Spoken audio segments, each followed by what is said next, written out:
Hi friends, YouTube पर आप सभी का स्वागत है। दोस्तों, मैं फिर से आप सभी के सामने BHDLA 135 का सबसे महत्वपूर्ण प्रश्न लेकर आया हूं, जो कि एग्ज़ाम की दृष्टि से बहुत ही महत्वपूर्ण है। और यह एक ऐसा प्रश्न है जो हमेशा और हर बार एग्ज़ाम में आते रहता है। तो इस प्रश्न को पढ़ना और समझना बहुत ही आवश्यक है, जिससे कि आपको एग्ज़ाम में कुछ हेल्प हो सके। दोस्तों, प्रश्न आता है एग्ज़ाम में कि वर्तनी के सभी नियमों को व्याख्या कीजिए। ऐसे प्रश्न आ सकता है, या तो प्रश्न आ सकता है कि वर्तनी के कौन कौन से नियम होते हैं, उन नियमों का व्याख्या कीजिए। ओके, तो मैं इस प्रश्न का आंसर जो है एज ए शॉर्ट ट्रिक यहाँ पर लिखा हूँ, जिससे कि आपको याद करने में और समझने में मदद मिल सके। ओके, तो बता दूं कि वर्तनी के निम्नलिखित नियम होते हैं। सबसे पहला आपको लिखना है, मानक वर्णमाला में चंद्रबिंदु नहीं दिखाया जाता है, जैसे हंस। ओके, सबसे पहले क्या लिखना है कि मानक वर्णमाला में चंद्रबिंदु नहीं दिखाया जाता है, जैसे हंस। हंस अगर हमको लिखना हो तो ह के ऊपर बिंदु लिखेंगे, लेकिन ह के ऊपर अगर चंद्रबिंदु लिखते हैं तो it is wrong. Okay, next है 2 नंबर कि अनुनासिकता वाले शब्दों में चंद्रबिंदु दिखाया जाता है, जैसे हंसना। हंसना वह शब्द जिसमें अनुनासिकता आए, तो उन शब्दों के ऊपर हम चंद्रबिंदु दिखाते हैं, जैसे हंसना। तो अगर हंसना लिखना हो कहीं भी तो हमें ह के ऊपर चंद्रबिंदु देना अनिवार्य है। ओके, तो ये दूसरा नियम है, जिसमें आपको लिखना है कि अनुनासिकता वाले शब्दों में हम चंद्रबिंदु को दिखाते हैं। ओके, नेक्स्ट है 3 नंबर, वर्णमाला में हम ड और ढ जैसी वर्तनी के कुछ नियम देखते हैं, जो कि लिखने में हम गलती कर देते हैं। ओके, जैसे डर। ओके, डर को हम कभी कभी ड के ऊपर बिंदु दे देते हैं और अ लिख देते हैं, तो इट इज़ रॉन्ग। ओके, कभी कभी हम गढ़ को, अगर गढ़ लिखना हो तो ग और ढ के नीचे बिंदु होना चाहिए, लेकिन हम लिख देते हैं ग और ढ, बिंदु नहीं देते हैं नीचे। ओके, तो इस तरीके का वर्तनी संबंधी नियम हो सकते हैं।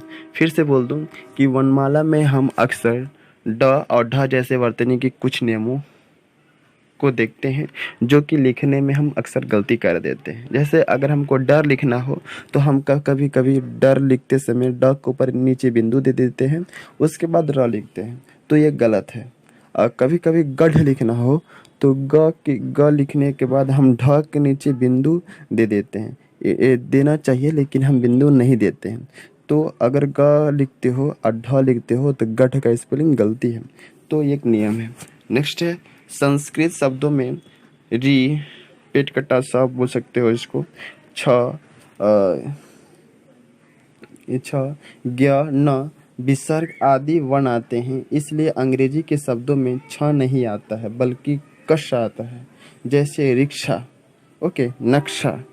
तो यह भी एक नियम है। फिर से बोल दूं कि संस्कृत के शब्दों में री, पेट कटा स इसको बोल सकते हो, उसके बाद है छ, ज्ञ, न, विसर्ग आदि वर्ण आते हैं, इसलिए अंग्रेजी के शब्दों में छ नहीं आता है बल्कि छ की जगह पे जो है कश आता है, जैसे रिक्शा। हम लोग क्या बोलते हैं, रिक्शा नहीं, रिक्शा। नेक्स्ट है नक्शा। ओके, तो वहाँ पर कश आता है, आधा क अश, कश आता है।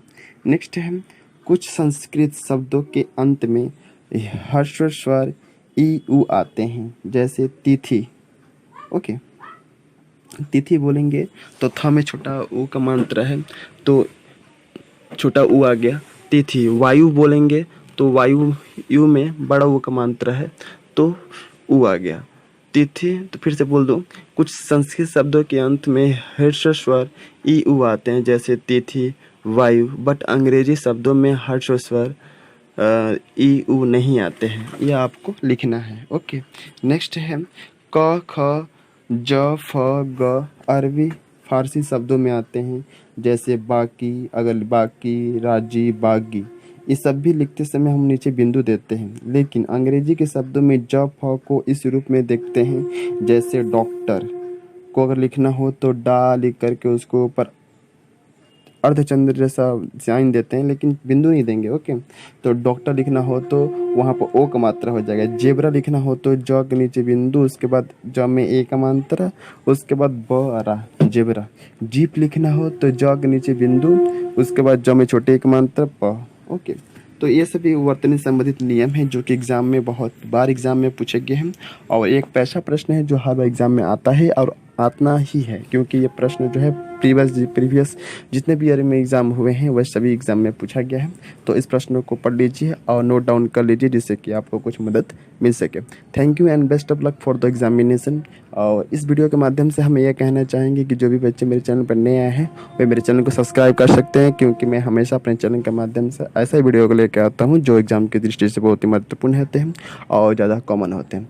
Thank you and thanks for my watching my video. Okay, thank you.